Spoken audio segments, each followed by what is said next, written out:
ध्याये ध्यानं समर्पयामि पूजयामि आसनान्ते अक्षतपुष्पाणिं समर्पयामि।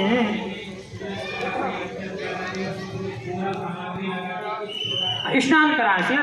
पाद्योः पाद्यं समर्पयामि हस्तोरर्घ्यं मुखे आचमनीयं सर्वाङ्गि स्नानीयं पुनः शुद्धजलस्नानान्ते वस्त्रोपवस्त्रं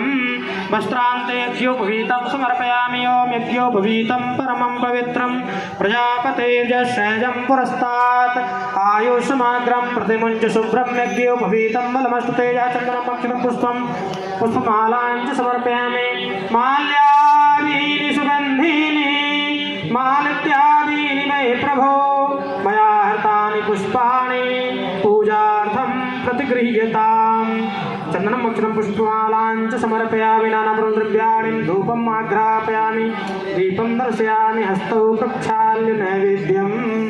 ओं नाभ्यायासीदन्तरिक्षगुं शिष्णो देवो समवर्तत पद्भ्यां भूमृतिसः श्रोत्रा तथा लोकान् आकल्पयन् नैवेद्यान्ते पेयजलं समर्पयामि ऋतुफलान्ते पुनराचमनीयं जलं समर्पयामि मुखवासार्थे कैललवङ्गादिसहितं ताम्बूलपुङ्गीफलं सुदक्षिणाद्रव्यं समर्पयामि तारार्तिक्यं समर्पयामि मन्त्रपुष्पाञ्जलिः पुष्प ले लीजिए।